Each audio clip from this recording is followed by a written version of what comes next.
understand that, like, it's almost inhumane that I'm thinking of new things to say on stage during a genocide for sound bites.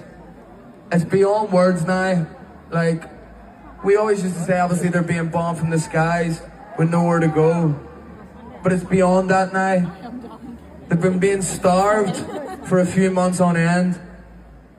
And not only that, the areas that they have set up to collect aid and food have turned into killing fields. And they're killing hundreds a day trying to collect food. It's beyond words. But again, we played in Plymouth last night to 750 people. And we did the same thing. So it doesn't matter how big or small our audience is. Kneecap will always use the platform to talk about this. We played in front of 30,000 in Glastonbury and said it, and then played 750 people in Plymouth, and now 45,000 in Finsbury Park, and the message is always the same. Free, free! Palestine! Palestine! Palestine! Palestine! Palestine!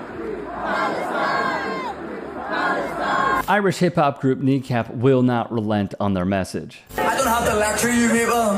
We're all watching it. We all have a phone. There's no hating it. Israel are war criminals. Yeah. It's a genocide. And it's important. Like, I know sometimes, listen, I can see the amount of Palestinian flags here and it's insane. The BBC editor is going to have some job. So sometimes we feel helpless. Sometimes we feel like we're not doing enough. And that's probably true sometimes. But the difference it makes to people in Palestine when they see people from the other side of the world, this many people screaming, free, free, free, free, free, free, free, free, free. And why should they? After all, we all know right now there's a worse occupation happening right now in Palestine.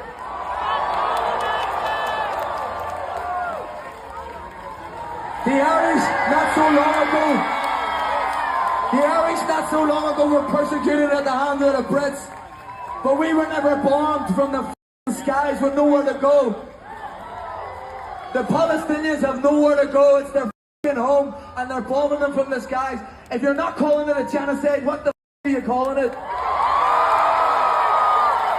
Free, free, free, free, Palestine, free, free, Palestine, free, free, Palestine, free, free, Palestine. So we have to use whatever platform we have to talk about this stuff. I don't want to be lecturing people. Believe me, I'd love to not have to get political, but nothing is changing. And don't get it twisted, the American government could stop this tomorrow morning.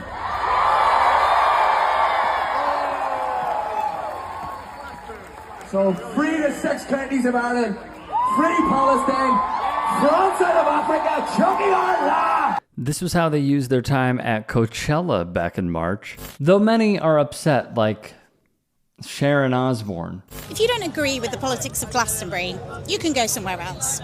Those aren't my words. It's what the founder of the festival, Sir Michael Eavis, has said. It's no secret Glastonbury has a long history of political activism.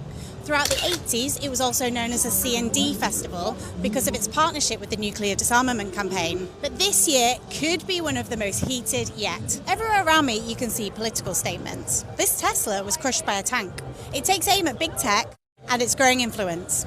And across the festival, there are signs demanding more is done to tackle global heating, take down the oil industry, and support the rights of trans people. But there's one thing almost everyone here is talking about.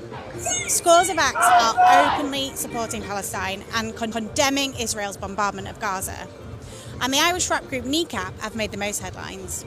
There has been hit piece after hit piece written.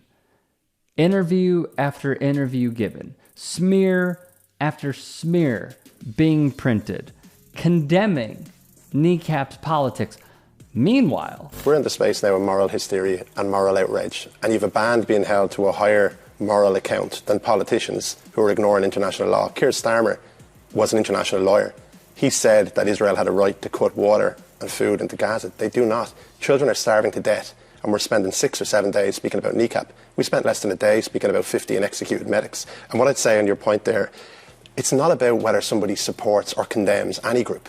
That's not part of the discussion. But isn't it, in a way? I mean, for somebody, hang on, to say, up Hamas or Palestine, you even know many Palestinians feel they're victims Absolutely. of Hamas. And I suppose what's lost in this, why are the Palestinians where they are today? They're where they are today because there's been a wholesale denial of their rights as human beings on this planet. And to focus in and say to somebody, do you condemn or do you support, is away from the core message. And the core message should be, do you understand? Do you understand why somebody after 77 years of a brutal, violent occupation would resort to violence? Okay. But it's a key point here to make is, and it's one that's left aside, the rest of the world are ignoring Palestinians, their human rights. Kneecap manager Daniel Lambert spoke on the all-out assault mainstream press has gone on when it pertains to this ban. Quite frankly, what gets me is the lack of support they have received. This group, formed in 2017, are part of a generation that has been labeled as the ceasefire babies. They grew up after the 1998 Good Friday Agreement that ended years of violence in Northern Ireland, via NPR. The group's lyrics span everything from working class youth and the culture in Belfast to Irish language rights to a desire for Northern Ireland to join the Republic of Ireland. It is quite impossible to not be political considering their roots. For example, C-E-A-R-T-A or C-E-R-T-A, and a banger, let's be clear, a banger of a song, means rights in Irish. One member of Kneecap spray painted the word during a protest over the Irish Language Act, a law that proposed giving the Irish language equal status to English in Northern Ireland. Even the name of their group is political, as The Guardian wrote a cheeky reference to paramilitary punishment. Writes Miranda Sawyer for The Guardian, their songs have been banned by RTE for their copious and celebratory drug references and for calling the PSNI the RUC, the Pre-Peace Police Force. They've been escorted from their own concert by security for chanting revolutionary slogans. They've got a song called Get Your Brits Out about a hypothetical wild night out with the DUP's Arlene Foster, Jeffrey Donaldson, and Christopher Stalford. Christie in the song. Another song is about Mo Chara having sex with a Protestant. One of the lines is, you can call me King Billy if you want. And a skit about the IRA coming down hard on drug takers. They're post-Good Friday Agreement bad boys taking out every old authority figure without fear. Quote, we don't discriminate who we piss off, close quote. Hey, I appreciate you watching. Now if you can, please do become a channel member by going to youtube.com/TYTsports and clicking the join button. If that's too much for you, you can just go to tyt.com/join to become a member. It helps all of us out here at the Young Turks and keeps our network afloat. In addition, you could follow me on my socials on Twitter, Instagram, and TikTok. Appreciate the love. Have a great day.